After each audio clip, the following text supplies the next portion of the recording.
Xo'p, rivoyat ham aytmay qo'ydingiz degan kommentlarda yozildi. Xo'p, aytamiz. Biz rivoyatchi emasmiz, lekin biz zo'r ayta olmaymiz. Bilganimiz, eshitganimizdan ta'limga aloqasi bo'lganlarni eslab qo'yganman. Xo'p, eng odil xalifalardan biri Harun ar-Rashid zamonida Shayx Bahlul bo'lgan. Shayx Bahlul shu Harun ar-Rashid yonlaridagi shayx va avliyo sifatli insonlardan biri bo'lgan. Shu kishi bilan shayx bilan xalifa o'rtasidagi bir bo'lgan voqea bor. Xalifa Harun ar-Rashid ayollari bilan dengiz atrofida aylanib yurganlarida Shayx Bahlul o'sha dengizdagi nam tuproqdan qasr qilib turgan ekan. Xalifa Harun ar-Rashid so'rabdilar: "Ey Bahlul, nima qilyapsan?" deganda Shayx Bahlul aytdiki: "Qasr quryapman, narxi 1 tilla tanga.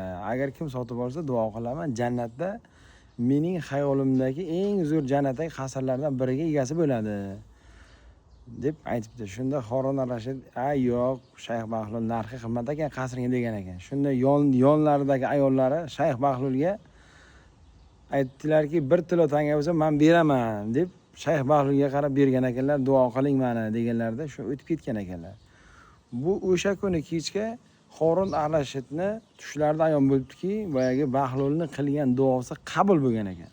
Va jannatda yurganlarda bir chiroyli qasr ko'rganlarda qasrni yuqorisida ayollarning ismi yozilgan ekan. Harun ar-Rashid shu qasrga kirishni harakatini qilganlarda farishtalar qo'ymabdi. Bu sizni qasringiz emas, meni ayolimning qasri, nima menga mumkin emas, u dunyoda ayolingiz edi, bu dunyoda endi yo'q. Har kim o'zini qasriga o'zi kiradi deb farishtalar qaytarib yuborganda Harun ar-Rashid tushlarida uyg'onib ketadilar-da, qarasalar kechqurun, ertalab bo'lishini kutadilar. Ertalab bo'lgandan keyin dengiz bo'yiga yana sayrga chiqqanlarida Bahlul ham endi chiqqan ekan, ikkinchi qasrni qurish boshlagan ekan. Keyin kelibdilar-da: "Ey Shayx Bahlul, qasring nechta pul?" desa, Shayx Bahlul aytdilarki: "Ey, mening qasrim kecha 1 tilla tanga edi. Bugun narxi oshib ketdi.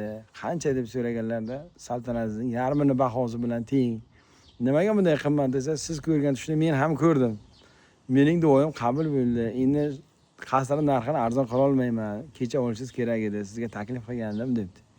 Shayx Bahlul bu ustoz. Xalifa Harun ar-Rashid bu siz. Qilingan duo bu to'g'ri vaqtida tanlangan ta'lim. Natija farzandingizga berilgan ta'lim va tarbiya natijasi bu jannat.